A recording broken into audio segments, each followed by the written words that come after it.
समझ नहीं आ रहा अपने सैलरी इंक्रीमेंट का क्या करूं। बेटा इतना क्या सोच रहा है?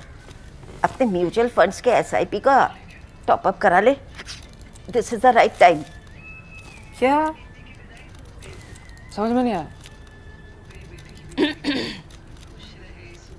बेटा इतना क्या सोच रहा है? अपने म्यूचुअल फंड्स का एसआईपी टॉपअप करा ले। This is the right time.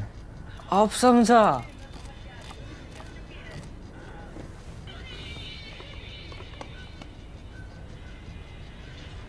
Mutual fund investments are subject to market risks. Read all scheme related documents carefully.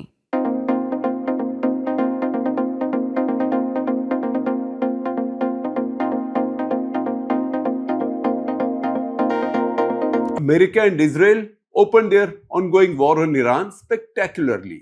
Equally dramatic now is how the winners, especially America, are stalled. Phase hue, stalled. The spectacular element was the targeted assassination of Iran's top spiritual, military, ideological, and intelligence leadership. The stall comes from Iran's stubborn refusal to capitulate or accept defeat. Some questions therefore follow, and we list them here. 1. Do capitation strikes or assassinations of top leadership guarantee your adversaries' annihilation? 2. Are there wiser approaches? 3. Did the Israel-America alliance miss a trick? Then 4. Does the history of such warfare elsewhere tell us something else? And 5th, are there some lessons in the Indian experience too? The answer to the first 3 is a no, and to the rest is a yes. We need to put Israel and US in different boxes. Both had different motivations and objectives. Israel is always fighting chronic existential threats. They can be suppressed, but they never go away. The popular upsurge for regime change in Iran that they had hoped for did not come. But the weakening of Iran, at least a multi-year setback, if not a multi-decade setback to its nuclear program, and massive damage to its missile infrastructure will be a gain at a relatively low cost. 20 dead, more than 7,000 wounded though, and multiple neighborhoods struck by missiles. You can see them pockmarked from satellite pictures, especially the ones with cluster munitions. These were the missiles that did the damage. The relative cleanup in Lebanon and weakening of a revived Hezbollah will go to its balance sheet on the credit side. If Israel's history in its neighborhood has been about buying time, a few years at a time or maybe a couple of decades at a time, it has done reasonably well. Further, Israel can toggle in and out of war and peace at will.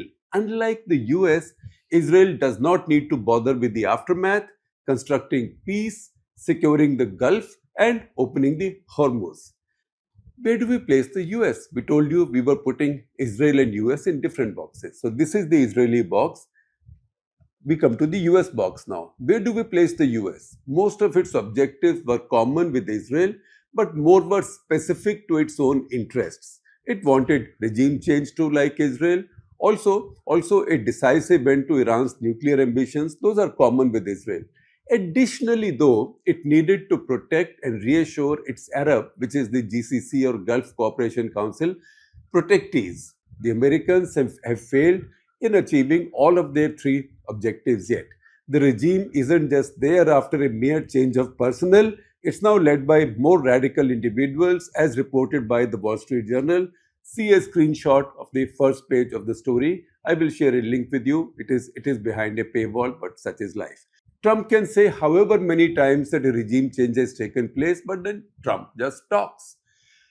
On uranium, Iran isn't yet willing to hand over enriched stocks, again despite Trump's boasts, or roll back their enrichment program verifiably. Its missile launchers have greatly depleted, but so have the defenders' interceptors. And each time Trump or his Secretary of War, Pete Hegseth, boast they've destroyed Iran's Navy and Air Force, you can laugh. Iran had an inconsequential brown water Navy and almost no Air Force. And the Arabs, with the exception of the tiny and plucky UAE, they are wounded, scared, and hopelessly fight shy. For almost a century, they've been smug and secure in Western embrace. In return, they never fought against Israel, and they kept to pious platitudes in support of Palestine but did nothing. Some, notably Qatar, played all sides, hosting the biggest American bases while cohabiting with Muslim Brotherhood, Hamas, and Iran, all of them, plus hosting Osama bin Laden's extended family. The Saudi royalty thought their status as custodians of the holy mosques guaranteed safety. They put their full faith in American military. All of that is shaken now. The GCC countries have taken their first hits in their modern history, and neither their own fancily kitted out armed forces or the US umbrella brought them full protection. There is obviously the Kuwait exception that was occupied in 1990 by neighbor Arab country Iraq. If you lift one layer, however, it is evident that the West Asia war isn't fundamentally between Iran and Israel. That layer you have to lift is the Israeli layer.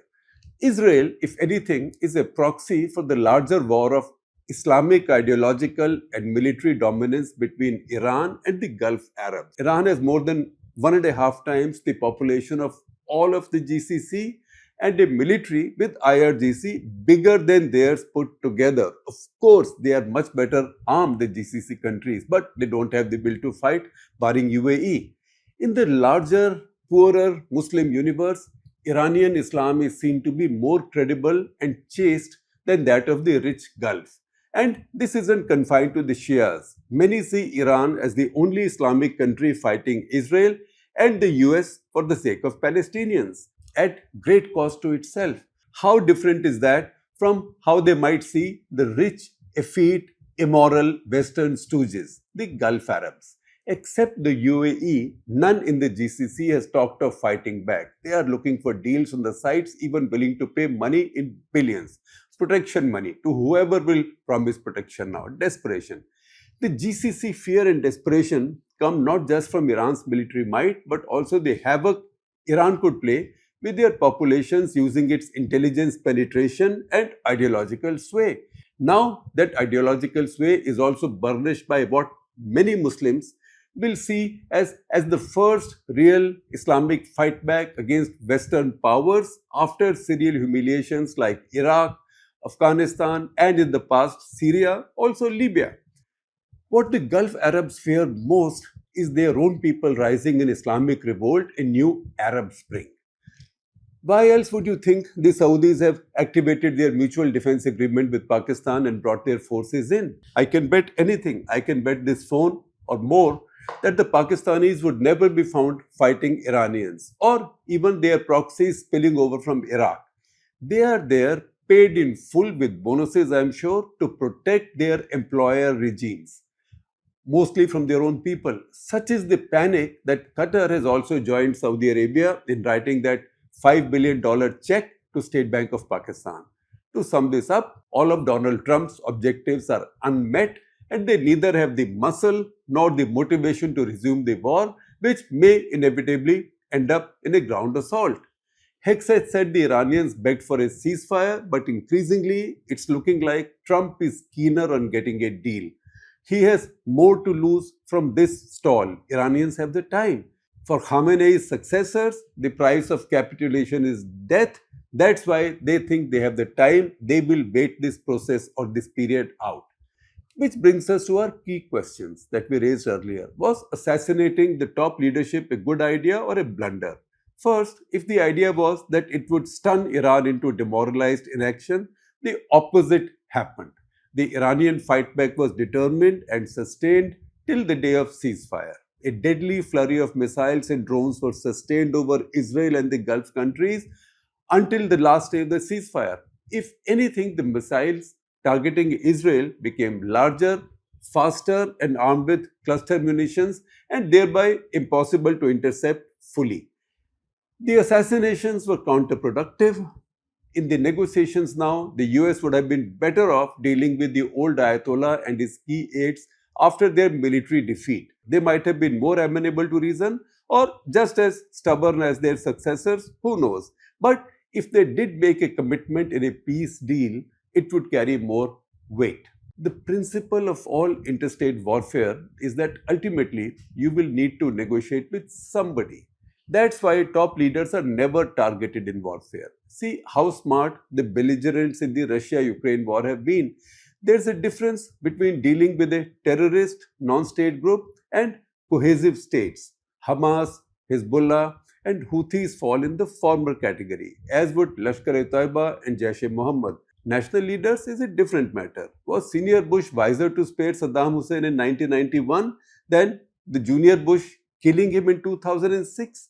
That resulted in Iraq returning to its majority Shia character. Remember, Saddam and his elites were Sunni. This post-Saddam Iraq became an informal Iranian ally and is still harboring its many proxies. Ask Saudi Arabia and Qatar how they feel about it. A US C-135 tanker was also brought down over the so-called friendly airspace over Iraq.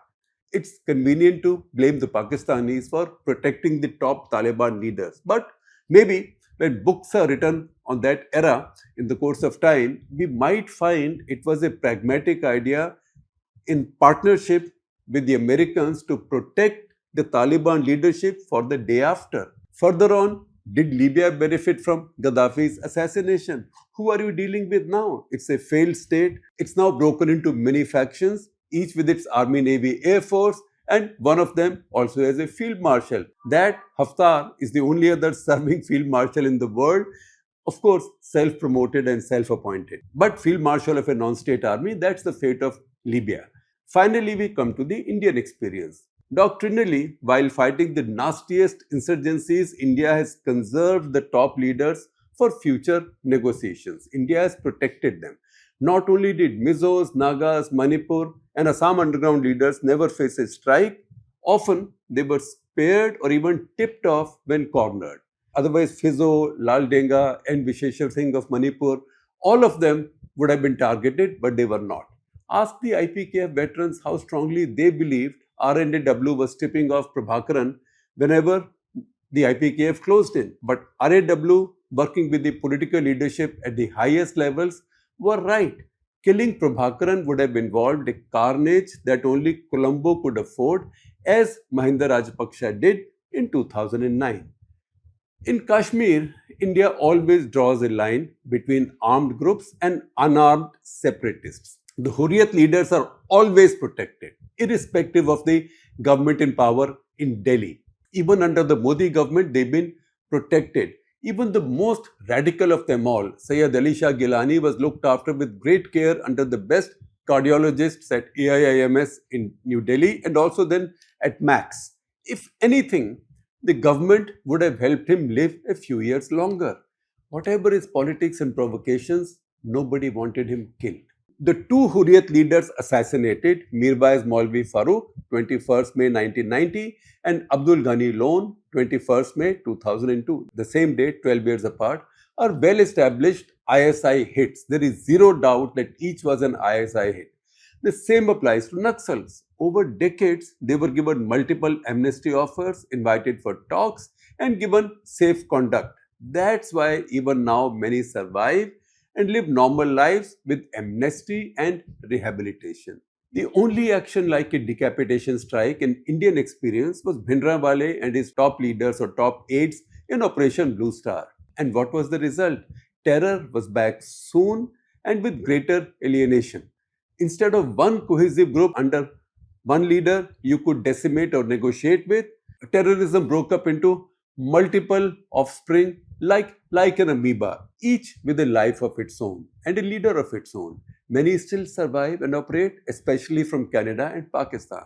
Of course, we can't read to Donald Trump from any playbook, least of all an Indian one. But would his military victory, achieved with the Ayatollah still alive at 86 with multiple bouts of prostate cancer, matter less or more is a good question as he negotiates with the successors now. My view, which I am sure you've read already, is that however heady, interstate leadership and regime decapitations or assassinations are counterproductive.